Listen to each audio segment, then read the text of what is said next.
सकारात्मक आर्थिक दिशा प्रदान गर्नेछ।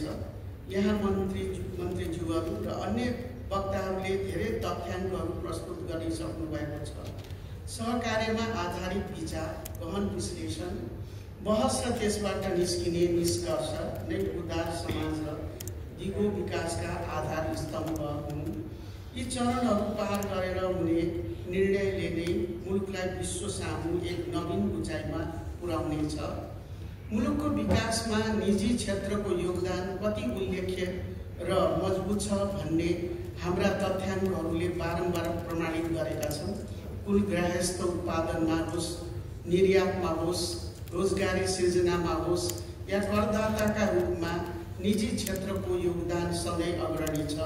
त्यसैले उद्योगी व्यवसायीहरूलाई म आर्थिक समृद्धिको जगका विशाल ढुङ्गाहरू ठान्दछु, जसमाथि समग्र मुलुकले समृद्धिको धरहरा अडिनेछ। समृद्ध, सम्मानित र सभ्य मुलुक निर्माणको बाटो शान्ति र सहकार्य मात्र सम्भव छ। आज म तपाईहरुसँग देशको आर्थिक अवस्थाबारे कुनै अलमल नगरी सिधा र इमानदार कुरा गर्न चाहन्छु। नेपाल निरन्तर रूपान्तरणको आन्दोलन र संक्रमणको प्रसव पीडाबाट गुज्रिरहेको तथ्य तपाईहरुलाई अवगत र अनुभूति दुवै छ। विभिन्न अध्ययनहरूले देखाएका छन् कि हाम्रो अर्थतन्त्रको जड रेमिट्यान्स, प्राकृतिक स्रोत, पर्यटन बलियो हुँदाहुँदै पनि संरचनागत कमजोरी र पुँजी पलायनका कारण मेहनत अनुसारको फल पाउन सकिरहेका छैनन्।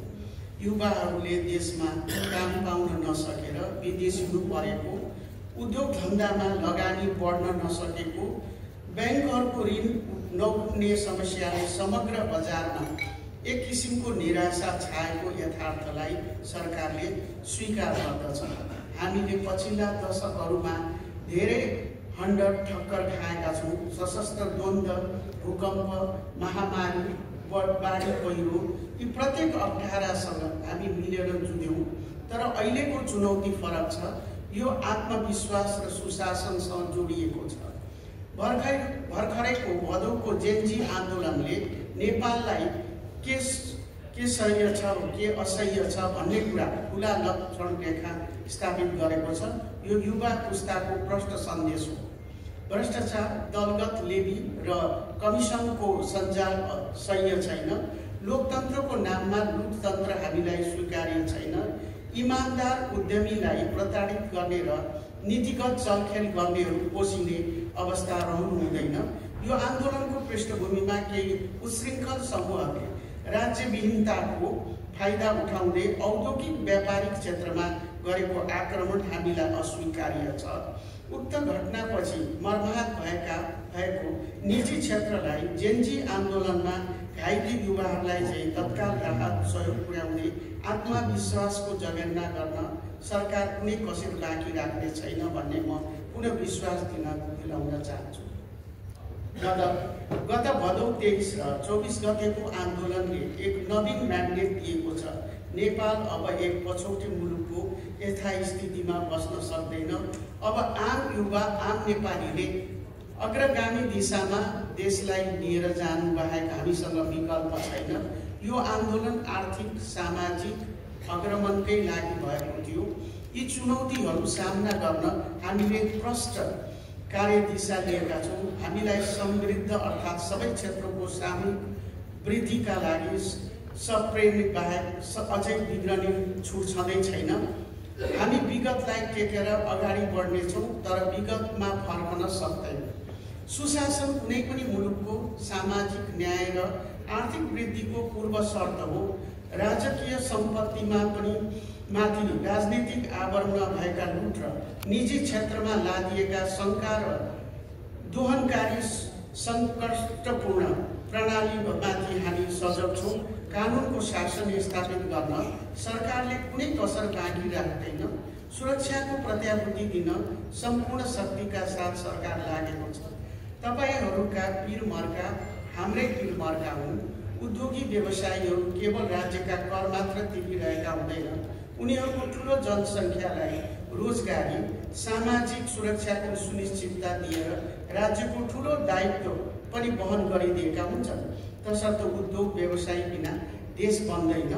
उद्योगीको मनोबल नउठेसम्म अर्थव्यवस्था उठ्न सक्दैन।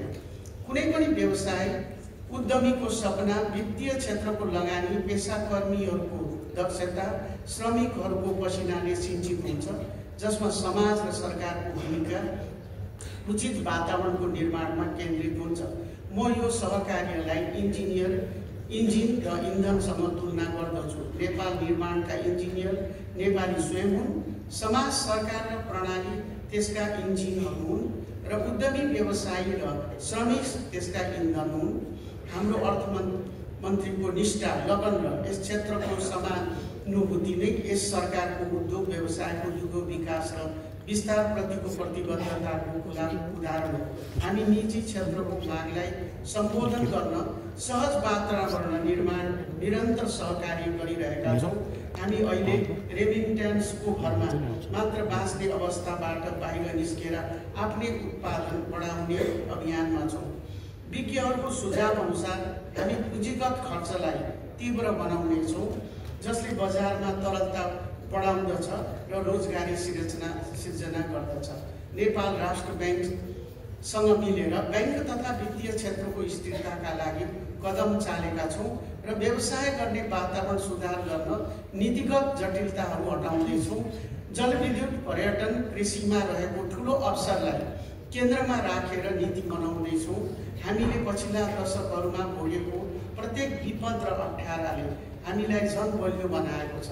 भूकम्पले भत्काएका संरचना हामीले नै पुनर्निर्माण गर्न सक्यौँ। अहिले पनि हाम्रो मनमुटु हल्लिएका छन्।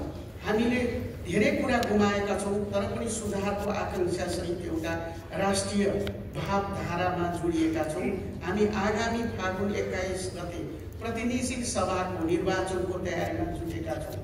निर्वाचन मार्फत दिगो लोकतान्त्रिक प्रक्रियामा मुलुक अगाडि बढाउने र यही नै गरी खान सकिन्छ भन्ने आशा जगाउँदै त्यसका लागि उपयुक्त वातावरण बनाउन प्रयासरत छौँ। निर्वाचन सफल बनाउन र स्वच्छ बनाउन निजी क्षेत्रको पनि महत्त्वपूर्ण भूमिका हुन्छ। म सबै उद्यमी, किसान, युवाहरूलाई आह्वान गर्न चाहन्छु, डराउने होइन, बरु आत्मविश्वासका साथ अगाडि बढ्नुहोस्। तपाईँहरूले आशंका र भय पाल्ने बेला यो होइन, हातेमालो गर्ने बेला हो। विभिन्न अध्ययनले हाम्रो आर्थिक वृद्धि दर बढ्ने, महँगी घट्ने सङ्केत दिएका छन्, जसले हाम्रो प्रयास सही दिशामा छ भन्ने देखाउँछ। हामी हिजोभन्दा राम्रो भोलि बनाउन एकजुट हुनेछौँ। हाम्रो देश हामीले नबनाए कसैले आएर बनाइदिने छैन। हामी नै अग्रसर हुने हो। हाम्रा सन्ततिका निम्ति पनि त्यो देश बस्न लायक छ भनेर ढुक्क हुने अवस्था हामीले नै बनाउनु हो।